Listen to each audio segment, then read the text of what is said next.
त्वदीयपादपङ्कजं नमामि देवि नर्मदे त्वदीयपादपङ्कजं नमामि मातु नर्मदे। नर्मदे हर. मी सौ साखरे. आमच्या नर्मदे हर या यूट्यूब चॅनलवर डॉक्टर शैलजा पिसे आपलं स्वागत करते.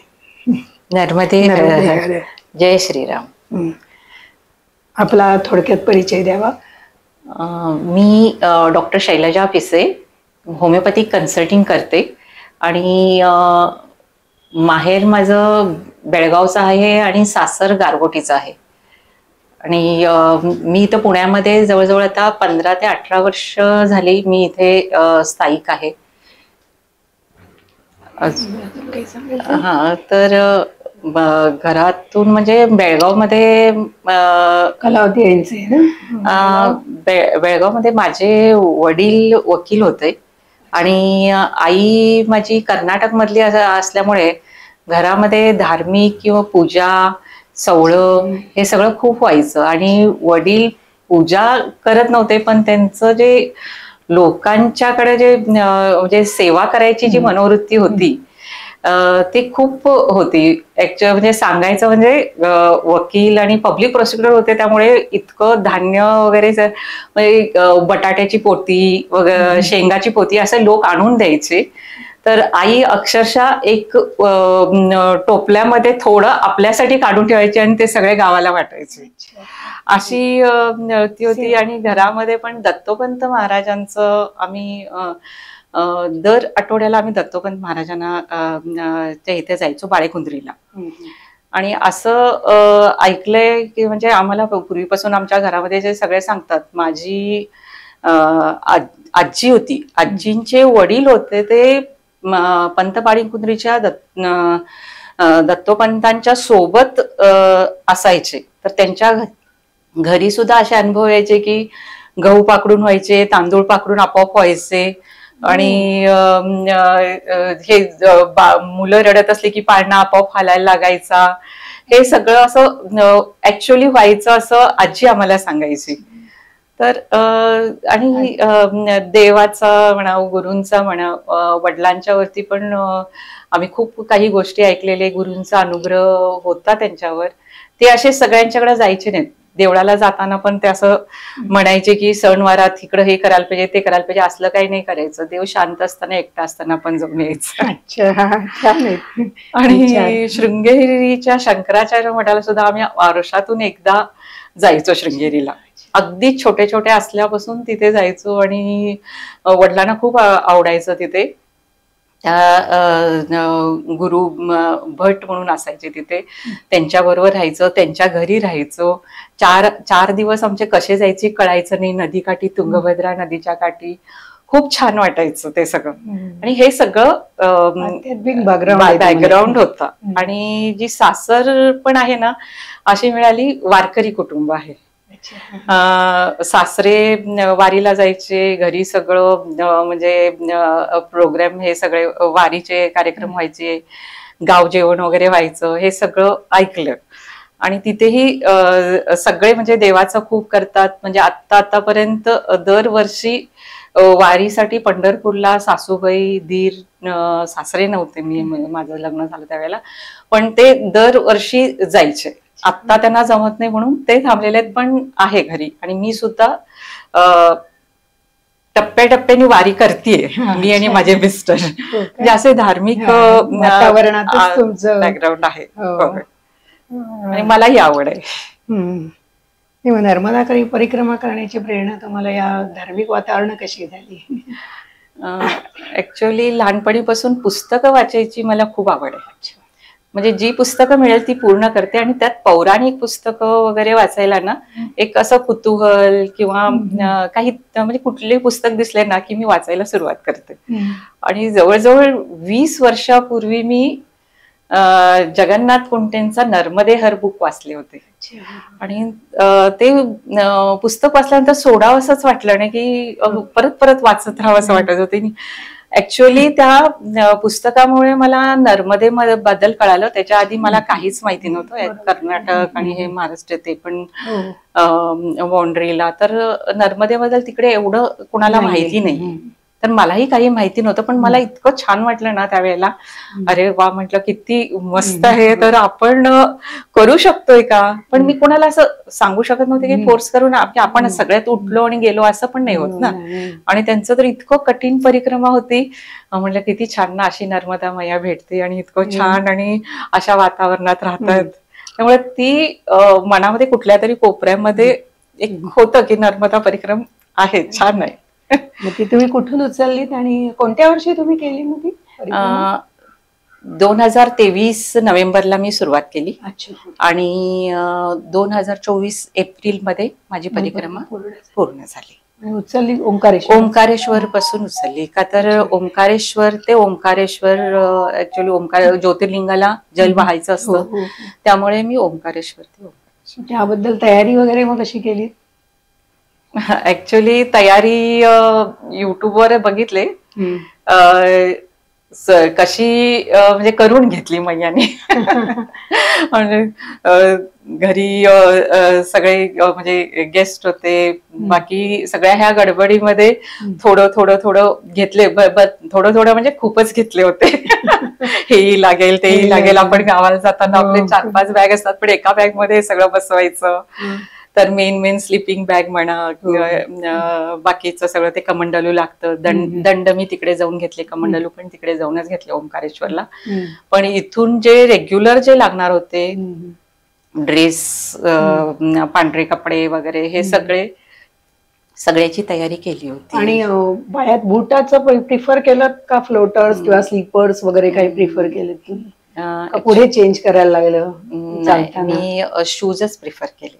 आणि शूज पूर्ण अगदी शेवटचे 8 दिवस शूज खराब झाले, त्यामुळे मग मी सँडल्स घेतले. पण मला वारीला जायची ना, दरवर्षी जातेच. म्हणजे ह्या वेळेला मी नातेपुते ते माळशिरास केला, म्हणजे आळंदी ते पुणे केलेला. पुणे तो प्रत्येक वर्षी असं टप्प्याटप्प्याने. तर त्यावेळेला मला हे असा अनुभव होता की सँडल्स घातल्यानंतर बारीक बारीक दगड जी आत जातात, त्यामुळं ते प्रत्येक वेळेला काढत बसायला लागतं. त्यामुळं मला शूज कम्फर्टेबल वाटले आणि शूजची सवय होती, त्यामुळे शूजच. बरं, तुमच्या मेडिकल ग्राउंडवर तुमचा सगळा जॉब, प्रॅक्टिस, हे ते, ह्याच्यातून तुम्ही वेळ कसा काढला एवढ्या 3-4 महिने? एकच शब्दात म्हणजे मैयाने काढून घेतलं. ऍक्च्युली पूर्वी जॉब मी केअर इंडिया मेडिकल सोसायटी आणि सिप्लामध्ये कॅन्सर पॅलिएटिव्ह मध्ये काम करत होते. आणि तिथंही माझं म्हणजे अशीच हे होती की NGO आहेत आणि तिथे फ्री ट्रीटमेंट कॅन्सर पीडित पेशंट्सना देतात आणि त्यांची सेवा. आणि केअर इंडियामध्ये तर मला घरी जाऊन होम व्हिजिट करायचं असायचं आणि फ्री ट्रीटमेंट. परत तिथे जायचं, पेशंटना बघायचे, पेशंटना औषधं द्यायची. आणि मी खूप स्लम एरियामध्ये पण गेलेली आहे, मोठ्या मोठ्या बंगल्यामध्ये पण गेलेली आहे. पण मनापासून म्हणजे जॉब सॅटिस्फॅक्शन जे होतं ते होतच. आणि लॉकडाऊनच्या वेळेला मी तिथला जॉब सोडला. आणि का तर ते भवानीपेठ हे खूपच क्राऊड आणि त्यावेळेला पेशंट्स खूप होते. आणि त्यावेळेला मी त्याच्या आधीच 6 महिने सोडले होते. आणि माझं कन्सल्टिंग होमिओपॅथी चालूच होतं सुरुवातीपासून. जवळजवळ 25 ते 30 वर्ष मी कन्सल्टिंग होमिओपॅथी करते. आणि त्यावेळेला अशी वेळ आली की आम्ही म्हणजे क्लिनिक मध्ये नाही तर घरातून करायचं, तर ऑनलाईन कन्सल्टिंग चालू झालं. आणि ते ऑनलाईन कन्सल्टिंग मुळे म्हणजे मैया कशी तयारी करून घेते ना, तर ते 4-5 वर्षापूर्वी मैयानी हे मला ऑनलाईन कन्सल्टिंगचं जे जोडून दिली, त्यामुळे मला म्हणजे करू शकते. काहीच प्रश्न आला नाही, काहीच नाही. त्यामुळे ते सहज शक्य. इव्हन पेशंट बरोबर जरी बोलायचं असलं ना, मी तिथून पण बोलत होते. आता तुमचे परिक्रमेतले अनुभव सांगा. ओंकारेश्वरून निघाल्यापासून मार्गात कसे कसे अनुभव आले, कसे कसे तुम्ही पुढे, पहिला टक्काच असेल ना तुमचा हा, त्याच्या अनुभव मला अक्षरशः सुरुवात केलीपासून म्हणजे माझ्या डोक्यात आल्यापासूनच झालेले. तेव्हापासूनच सांगते मी. ऍक्च्युली माझ्या मिस्टरांची मैत्रीण अरुणा पंडित म्हणून आहेत, त्या नर्मदा परिक्रमा करून आल्या होत्या गाडीने. आणि माझं आणि त्यांचं बोलणं झालं, म्हणजे कधी 6 महिन्यापूर्वी, जानेवारी फेब्रुवारीमध्ये वगैरे बोलणं झालेलं. खूप छान, म्हणजे मला डोक्यामध्ये होतच ना परिक्रमेबद्दल जगन्नाथ पंडितचं. तर मग मला त्या भेटल्या आणि अगदी जवळच्या भेटल्या. म्हटल्यानंतर मी म्हटलं की हा खूप छान आहे, मस्त केलं था तुम्ही, आणि कसं असतं काही असतं वगैरे. तर त्या म्हणाल्या की मी गाडीने गेले, तुम्हाला एवढी आवड आहे तर आपण दोघींनी मिळून पायी करायची का. मग त्या मला सचिन महाराज म्हणून आहेत आळंदीचे, त्यांचा फोन नंबर दिला, तुम्ही एक चौकशी करा, आपण जाऊया, तुम्ही जर इंटरेस्टेड असेल तर मी आणि तुम्ही जाऊ. आणि त्यांना फोन केला तर ते काय म्हणाले की त्यांनी खूप छान, म्हणजे पॉझिटिव्ह रिस्पॉन्स प्रत्येक वेळेला. महाराजांना नमस्कार केला. मी गोंदवलेकर महाराजांचं करते आणि नामस्मरण माझं रोज चालू असतं. तर प्रत्येक वेळेला महाराज सोबत चला, महाराज तुम्ही या असं चालू असतं. तर मग जय श्रीराम म्हटला, बुकवर पण जय श्रीराम लिहिले आणि फोन लावला. फोन लावल्यानंतर त्यांनी सुद्धा इतकं म्हणजे कॉन्फिडंट केलं ना बोलताना. आणि ते म्हणाले की नाही असं असं एवढे म्हणजे असं सामान लागतं, हे लागते, आणि तुम्ही जाऊ शकताय काय त्याला. नाही खूप छान, खूप सगळे करतात, आणि ते 2-3 वेळेला केलेले आहेत, आणि आता टूर पण घेऊन जातात ते. तर कुणी करू शकते. म्हणजे भीती वाटत होती ना, मी कशी करेन, का तर जगन्नाथ मुंडेंचं एवढं ऐकलं होतं की कसं करू शकेन, भीती थोडी होती. पण नाही, ते म्हणाले तुम्ही करू शकताय. हा, मग पॉझिटिव्ह रिस्पॉन्स सगळ्याच. फक्त मग कधीपासून सुरुवात करायचं, ते म्हणले आता नाही करता येणार तुम्हाला नोव्हेंबर मध्ये देवउठणी एकादशी असते, कार्तिक एकादशीच्या वेळेला, त्यावेळेला सगळे उचलायचं म्हणतात. ते जल घ्यायला उचलायचं म्हणतात, परिक्रमा उचलणे. तर त्यावेळेला तुम्हाला उचलायला लागेल. मग आता माझ्याकडे 6-7 महिने असे होतेच ना. मग आम्ही थोडस म्हटलं ठीक आहे, त्यावेळेला जातोय ना, त्यावेळेला आपण विचार करू. मग 1 महिना आधी बुकिंग करावं लागतं वगैरे. तर मग 1 महिना आधी मी अरुणा पंडितना फोन केले, चला आता जायचं ना. नाही मला जमत नाही हो, मी माझी सून गरोदर आहे आणि मी येऊ शकत नाही. मग मिस्टरांच्याकडे बघितलं, तू जा ना एकटी, कधी माहेरी पण पाठवत नाही. आणि त्यांच्या तोंडातनं म्हणजे मैया बोलून घेतली की जाऊ शकतेस तू वगैरे. आणि मग इथे पहिला सुरुवात झाली. मग सचिन महाराजांना भेटले, आणि त्याच्यानंतर माझ्या एक मनात होतं, म्हणजे मी महाराजांचं करत होते, आणि माझे गुरु आहेत, म्हणजे ते महाराजांच्या नंतर त्यांना ते म्हणजे त्यांचा दृष्टांत झालेला आहे, नितीन दादा म्हणून. तर त्यांची ते आम्ही भेटत असं, म्हणजे सत्संग होतं, कधी येत आहेत, ते अमेरिकेमध्ये असतात, गोव्यात वगैरे असतात, इथे क्वचित येतात. तर त्यावेळेला ते बरेच दिवस तिकडेच होते. तर माझी एक इच्छा होती की मी जायच्या आधी मी महाराजांना आधीच बोललेले, जर होकार असेल तरच तुम्ही मला पॉझिटिव्ह म्हणजे असं हे करा, नाहीतर आत्ताच तुम्ही थांबवा मला. त्यांचा प्रत्येक ठिकाणी होकार येत गेला, आणि माझ्या मनात आलं की मला नितीन दादाने एकदा भेटायला पाहिजे ना. अक्षरशः 2 दिवसात ऑक्टोबरमध्ये 17 तारखेला मला 2-3 दिवस आधी बहिणीचा फोन आला की अगं दादा आलेत आणि तू भेटायला ये, मी नाव दिलंय तुझं. म्हणजे हे कसं 2 दिवसातच दादा आले. आणि मी गेले त्यांना भेटायला, आणि त्यांना मी हे सगळं काय सचिन महाराज ते म्हटले होते की तुम्ही आधीच सगळीकडे असं जाणारे सांगू नका, त्यामुळे फाटे फुटायचं. त्यामुळे मी कोणाला बोलले नव्हते, आणि तिथे इतके सगळेच होते ना. तर मग मी दादांना नमस्कार केले आणि म्हणाले, दादा मी पुढच्या महिन्यात एक मोठं काम करणार आहे, तर मला तुमची साथ लागणार. हो, सगळं होईल व्यवस्थित, आणि नामस्मरण कर, जास्तीत जास्त नामस्मरण कर आहे मी वगैरे. इतकं ते कसे खूप छान शांत हे वगैरे आहेत, आणि त्यांना बघितल्यानंतरच असा दिलासा मिळतो. आणि ते तसे म्हणाले म्हटल्यानंतर मग काय म्हटलं, आता दादांचा हे मिळाला आशीर्वाद. आणि त्यांच्या ना ते जवळ असले की असं एक सुगंध येतो. हात सुद्धा लावले ना हाताला, बरेच वेळ तो सुगंध असतो कपड्यानुसार.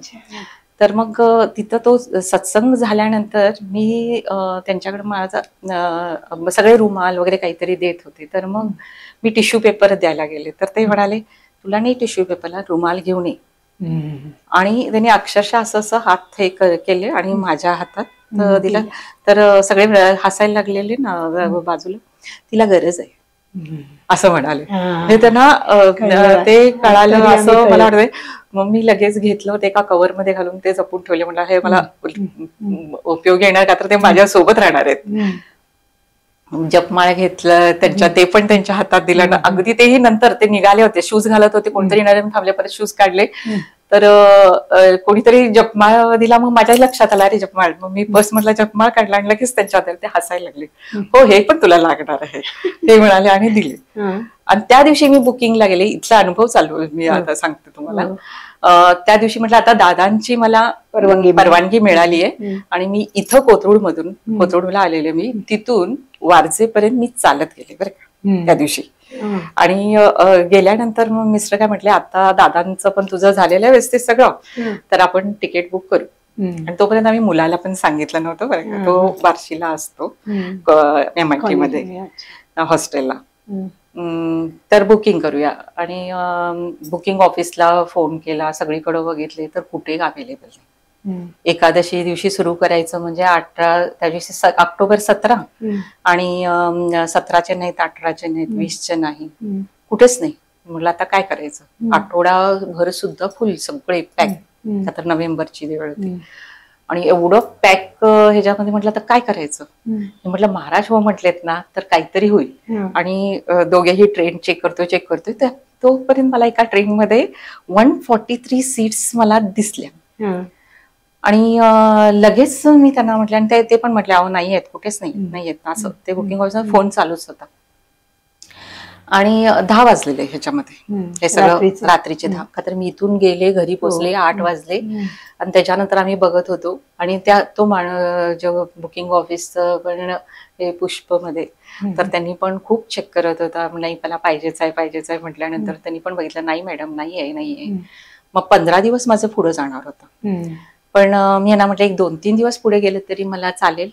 तर 23 तारखेला एकादशी होती, तर 23 तारखेची ट्रेन होती. म्हटलं चालेल 2-3 दिवसांनी, तर 2-3 दिवसांनी. म्हणजे एवढं त्यावेळेला उत्साह होता ना की नाही, आणि होईल असं सारखं मनातून वाटत होतं. त्याच्यामध्ये 143 सीट्स बघितले. आणि मग त्यांना फोन केला की असं असं आहे सीट्स, तर तुम्ही बुक करू शकाल. मॅडम मी आता अर्ध्या रस्त्यावर आलोय ऑफिस बंद करून, तर मी उद्याच करेन. अरे बाबा म्हटलं, आम्ही आता 1-2 तास आपण बघतोय, एक पण सीट अवेलेबल नाही आणि इथं तर एवढे सीट्स दिसतात, आणि प्लीज जर असं कराल का ट्राय. नाही मॅडम मला आता घरी जायचंय. मग आता काय करायचं म्हणून मग आता उद्या सकाळी म्हणाले. मग आम्ही थोडस निराश वाटलं ना, तर काय करायचं. तरी मी यांना म्हणते बरं का. आणि हे म्हणाले अगं त्या ट्रेन्स दुपारी निघणार, रात्री 12 वाजता खांडव्याला पोचणार, ते गाव कसं आहे माहिती नाही, तू एकटी जाणार वगैरे, तर बघू आपण उद्याला वगैरे असं झालं. आणि अक्षरशः 10 मिनिटात त्यांचा मला फोन आला. बघू मॅडम मी परत आलोय. अगं मी दादांचं नाव घेत बसलेले, महाराजांचं नाव घेतले. महाराज तुम्ही मला हो म्हटलंय, आणि मग असं कसं असं माझ्या डोक्यात सारखं येत होतं. आणि 10 मिनिटात त्याचा स्वतःचा फोन आला. मी ऑफिसला आलोय आणि ऑफिस उघडलंय, तुम्ही सांगा कुठली ट्रेन. अक्षरशः 10 मिनिटात त्यांनी बुक केली. म्हणजे इथं ठरलं होतं, मैयानी डायरीमध्ये लिहून ठेवते की तू येणार आहेस. आणि त्या अरुणा पंडित त्या होत्या, त्यांनी मला फक्त एक जरिया धरल्या आणि मी जायला, म्हणजे त्या नाही चालल्या, मी गेले, असं झालं. आणि त्यांनी बुकिंगचं पण असं झालं ना, इतकं आश्चर्य वाटलं. तर त्यांनी मला बुक करून दिली लगेच. आणि नंतर मग तर महिनाभर आधी झाला हे बुकिंग वगैरे सगळं. नंतर महिनाभरानंतर मी म्हणायची चालायची तयारी करायची, थोडं चालून यायची. पण हे आपलं चालणं म्हणजे कसं, या रोडवरून वगैरे तरी 3 किलोमीटर व्हायचे. मग परत घरातली कामं, परत ते सगळं कन्सल्टिंगचं वगैरे सगळं. त्यात आता सगळे येऊ देत, भेटू देत असं झालं. मग आई आली, मग सासूबाई आल्या, मग दुसरे सगळे, म्हणजे असं चालूच होतं. पण कोणाला सांगितलं नव्हतं. अगदी 8 दिवस आधी मी कळवलं होतं सगळ्यांना. जो दिवस आला तर त्या दिवशीचा अनुभव सांगते मी. मला पोचवायला आले, ट्रेन होती आणि 3 वाजता ट्रेन मध्ये बसलो आम्ही. आणि बघ तिकडे गेल्यानंतर मग असं कर, तुझं लाईव्ह लोकेशन चालू ठेवतो मी, तू असं हे कर, सगळं मला इन्स्ट्रक्शन, ह्यांचे भरपूर इन्स्ट्रक्शन वगैरे. आणि घरी सुद्धा आईला सांगितलं, म्हणजे कोणाकडून मला नकार आलेला नाही बरं का. सगळे अरे वा किती छान, मलाही करायचं होतं पण तू तरी करतेस ना, म्हणजे खूप छान झालं वगैरे. आणि तिच्या मैत्रिणी वगैरे तिला म्हणजे नंतर तिला असं म्हणाल्या म्हणे की किती नशीब तुमच्या पोटी अशी मुलगी जन्माला आले वगैरे, असं सगळं. ती इतकी खुश व्हायची. आणि बहिणीला वगैरे सांगितलं, ते त्यांच्याकडनंच मी पुस्तक घेऊन वाचले होते. आणि ती म्हटली अरे वा किती मस्त, जाऊन ये असं. कोणी असं मला अडवलं नाही. आणि त्या दिवशी ट्रेनमध्ये बसले, चालेल. मग ह्यांना जरा टेन्शन होती, आता ही 12 वाजता पोहोचणार, अजिबात तिथनं बाहेर पडू नको, स्टँड त्या स्टेशनवरच थांब, पहाट झाले की जा वगैरे सगळं. आणि काहीतरी 1-2 तास ट्रेन गेली असेल. आणि नंतर जी ट्रेन थांबली 3-3.5 तास लेट. आणि मी पहाटे पोहोचले खांडव्याला. म्हणजे महाराजांनी आणि मैयेनी मला सेफ ठेवलं ट्रेनमध्येच. हा अनुभव मला इतका, म्हणजे त्या दिवशी सगळे मग खुश. आणि त्या ट्रेनमध्ये बसल्यानंतर बघितलं की VGRL काय असणार आहे बघूया म्हटलं. बघितले तर वीरांगणा झान्सी राणी लक्ष्मीबाई ट्रेन. ते म्हणजे कोण, हा म्हणजे ही ट्रेन मिळाली म्हणजे आता आपल्याला एकटीच चालले तर जरा कॉन्फिडेंट वाटलं. आणि तिथं गेल्यानंतर मला एक इथले पुण्यातलीच एक मुलगी भेटली. ती दुसऱ्या याच्यामधनं उतरली आणि तुम्ही परिक्रमेला चाललाय का? ड्रेस वगैरे मी वेगळाच घातलेला होता, पण बॅग सॅक होतं, मॅट होती, ते सगळ्यावरनं लक्षात आलं.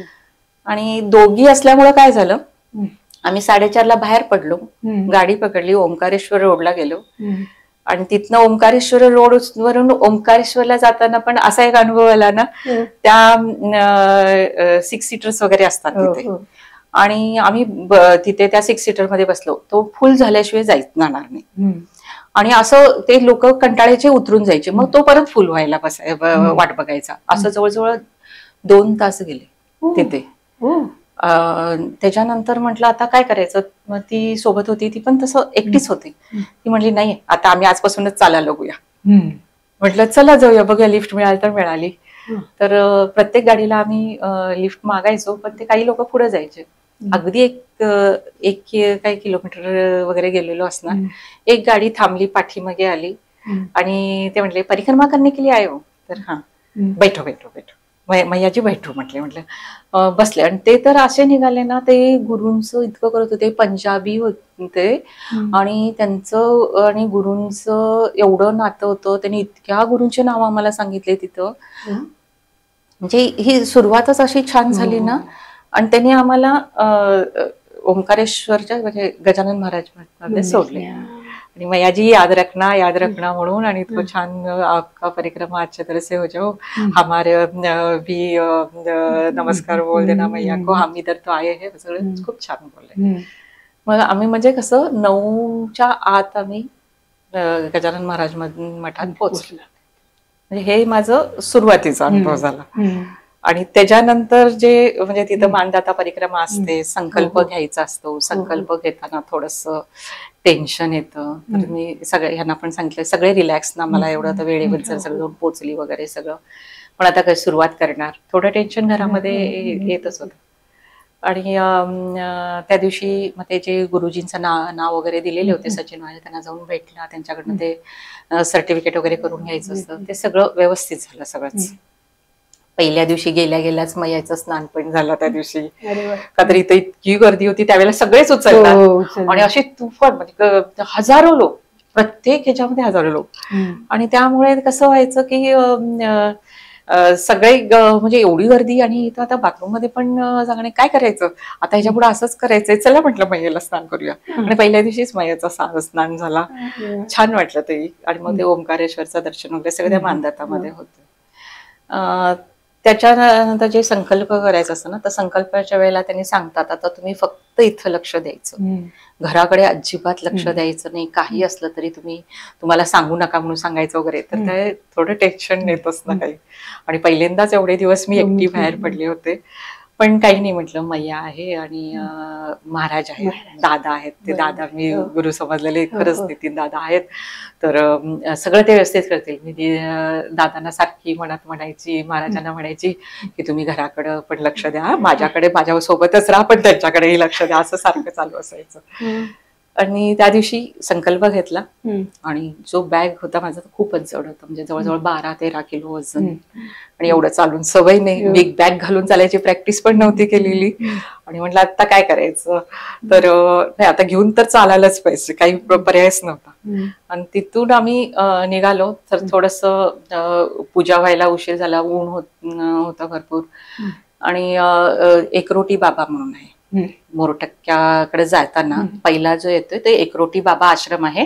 तर आम्हाला तिथं त्यांनी सांगितलं होतं की तुम्ही एकरोटी बाबा आश्रम मध्ये तुम्हाला अन्नछत्र आहे आणि तुम्हाला जेवण वगैरे सगळं मिळेल तिथे, आणि तुम्ही इथनं 4 किलोमीटरवर आहे.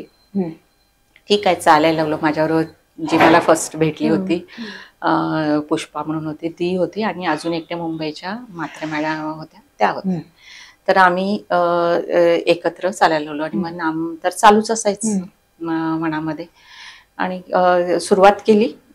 सुरुवात करून आम्ही त्या ह्याच्यामध्ये थोडं अंतर, म्हणजे पाठीमागे पुढे होतोय ना, मग काही एकत्र कुणी नाही, त्यांच्या चालायच्या ह्याच्यावर स्पीड वरून ते असतात.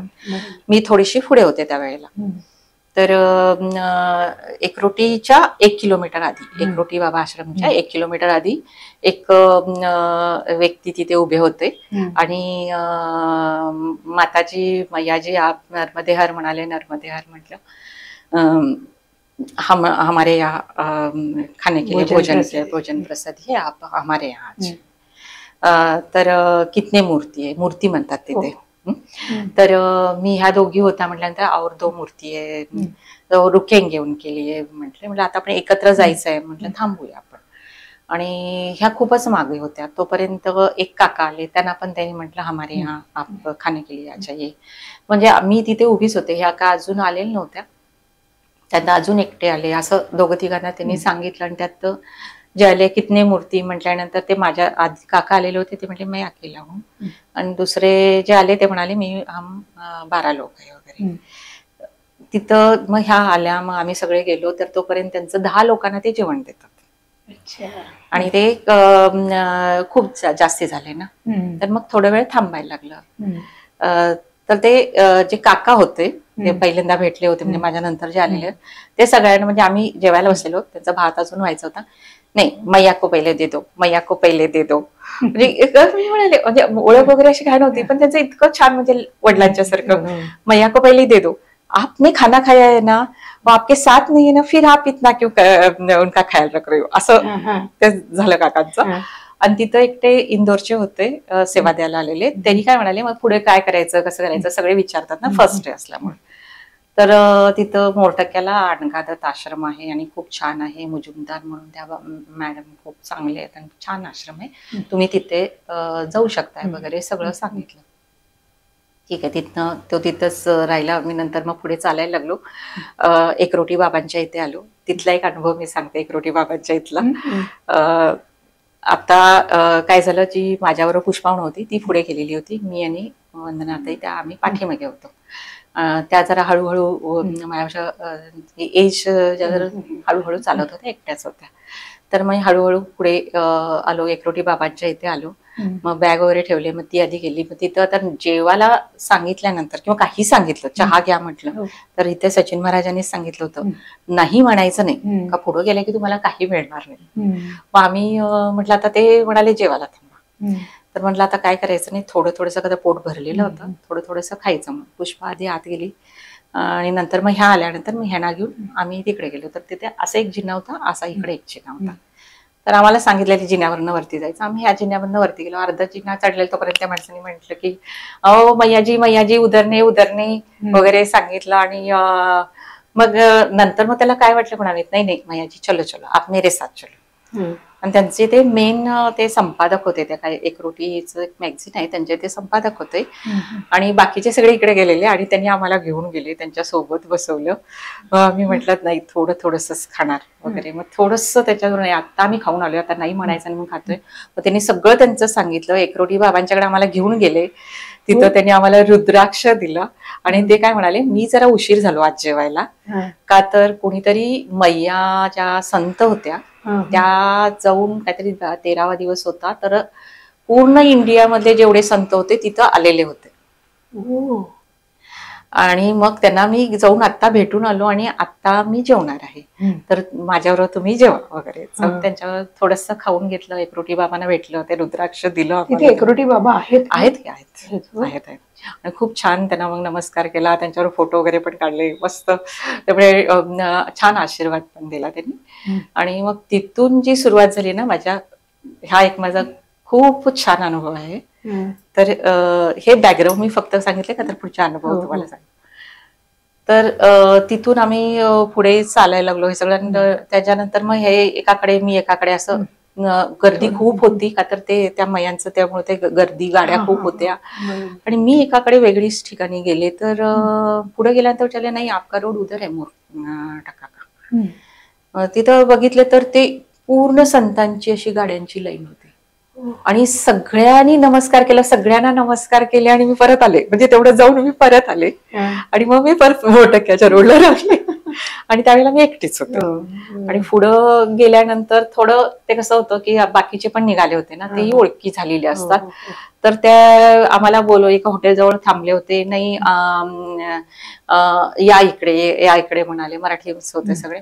नाही चहा घ्या. म्हटलं चहा आता नाही म्हणायचं नाही. मग नंतर कळालं की तेच देत आहेत आपल्याला, म्हणजे परिक्रमावासीच देत आहेत. मग म्हटलं चहा घ्यायची नव्हती, पण आपलं द्यायला लागलेत म्हटल्यानंतर मग घेतला तिथे. तोपर्यंत माझे काही नामस्मरण झालेलं नव्हतं सकाळपासून गडबडी. तर मी म्हटलं आता मी दादांना सांगितलंय, प्रॉमिस केलंय, महाराजांना प्रॉमिस केलंय नामस्मरण करायचं, तर आता नामस्मरण करायचं आपण दुसरीकडे कुठेही बघायचं नाही, काही जड असू दे, काही असू दे, काही बघायचं नाही. म्हटलं नामस्मरण करूया. आणि श्रीराम जय राम जय जय राम, श्रीराम जय राम जय जय राम, नर्मदे हर म्हणायला म्हणजे तेव्हा सुरुवात अजून होत नव्हती आमच्या ह्याच्यामधनं. तर 3-4 वेळा नर्मदे हर म्हणलं की कधी ते श्रीराम जयराम वर जायचं काय लक्षात द्यायचं नाही. आणि मी अगदी मोठ्याने, रस्त्यात कोणीही नव्हतं आणि बाजूला झाडी आणि असं खूप छान रस्ता होता, गाड्या पण नाहीत तिथे. तर छान वारा सुटलेला होता आणि मी आपली मोठ्याने मी माझ्याच ह्याच्यामध्ये श्रीराम जय राम जय जय राम म्हणत गेले. आणि पुढे गेल्यानंतर परत त्या माझ्या सोबतचे पुष्पा होती ना, ती आणि ते सगळे परत चहाला बसलेले.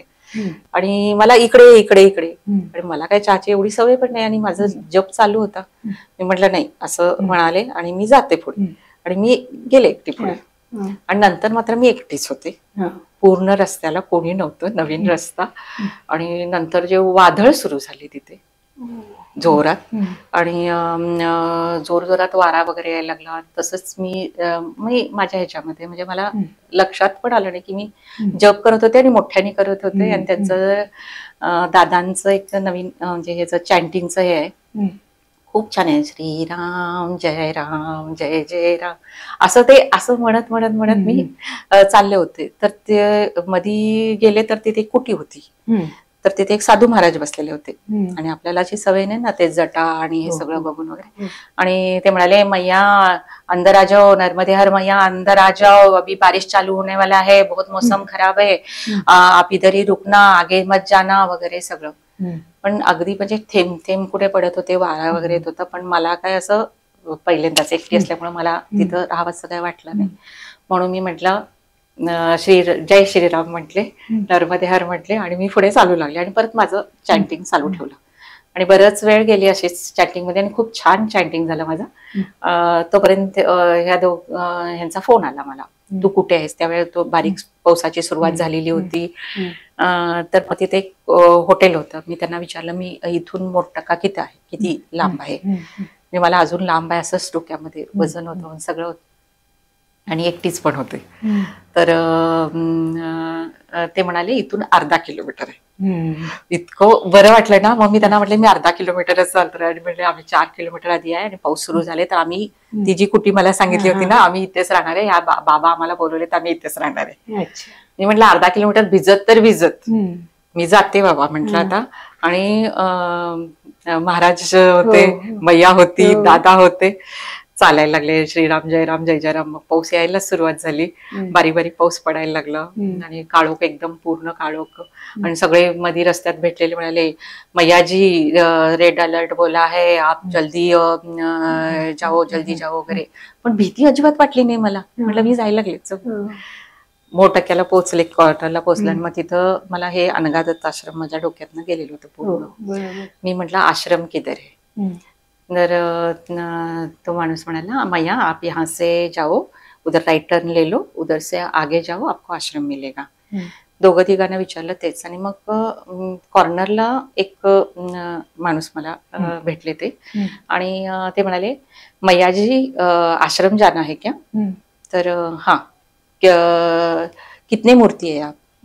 तर मी एकटी आहे कशी सांगणार, भीती ना पहिल्या दिवशीच. तर मी म्हणाले और 2-3 मूर्ती है पीछे. तर हा क्या. तर परत त्यांनी थोडा वेळ गेले की परत मैं आश्रम जाना है क्या.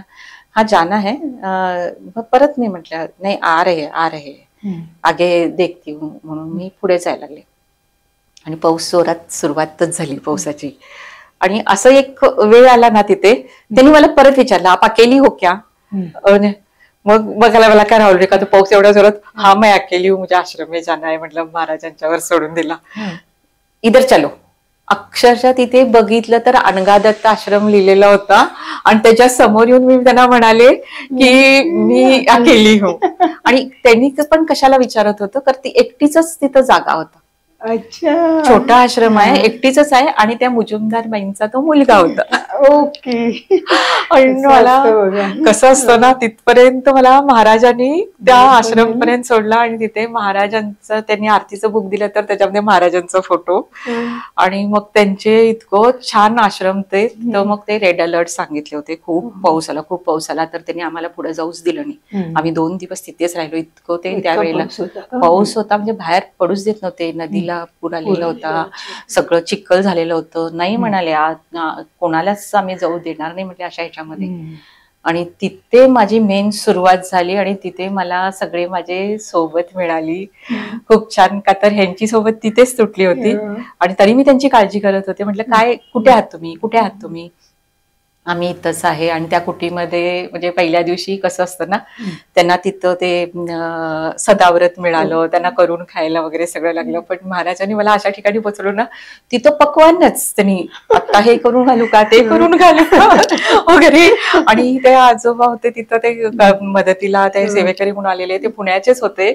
ते तर मला इतकं छान असं लहान मुलीसारखं तुझं आवरलं का, तुमचं आवरलं का, तुम्ही हे ठेवला का, तुम्ही सगळं ठेवलंय का, तुम्ही छान असं राहावं. इतकी आपुलकी ना म्हणजे मला असं कुठे बाहेर पडले असं वाटलंच नाही. तिथे मला माझी सोबत आता जी मिळाली ते सोहनी कपल होतं, मोहिनी म्हणून ती आणि मी दोघी मिळून शेवटपर्यंत आम्ही राहिलो तिथल्यानंतर. आणि मग ते साठे फॅमिली होती आणि ती रोहिणी कुलकर्णी असे सगळं छान ग्रुप. आणि ते जे काका मला म्हणत होते ना, मी काकांचा एवढ्यासाठी जिकर केला तर ते काका तिथे होते. शहा काका. आणि अजूनही आमचे कॉन्टॅक्ट आहेत त्यांच्याशी. खूप चांगले काका आहेत. तर म्हणजे मला तिथं पहिल्यांदा हा अनुभव फर्स्ट आलेला होता आणि ते काका तिथे होते. आणि खूप म्हणजे छान असं 10-15-20 लोकांचाच तो हॉल होता. छान बांधकाम केलेला. आणि ते तर त्या कुटीमध्ये तर मी तिथं राहिले असले ना तर ते सगळं गळत होतं म्हणे. आणि मग त्यांना त्या दिवशी खूप त्रास झाला. आणि मग सकाळी पण मी फोन करत होते तुम्ही इथं या. आणि मग नंतर मी फोन केले 12 वाजता तर त्या म्हणाल्या नाही मी दुसऱ्या दिवशी. नाही तुझी तू बघ आता. असं झालं. मग म्हणजे महाराजांनी कसं काय काय हे केलेलं असतं.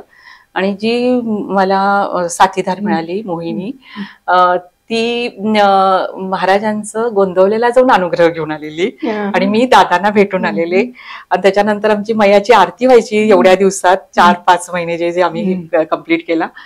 तर त्याच्यामध्ये रोज आम्ही मैयाच्या आरती बरोबर महाराजांची आरती करत होतो दोघीही. ती खूप महाराजांचं करत होती, त्यामुळे महाराजांनी स्वतःहून हे असं घडवून आणलं. खूप छान अनुभव. हे तर पहिल्या दिवशीचे अनुभव आहेत. त्याच्या पुढे मग कसं तेलीबट्टी आला सियाराम मंदिर गेलात का तुम्ही? तिथला पण तुम्हाला एक अनुभव सांगते. त्याच्या आधी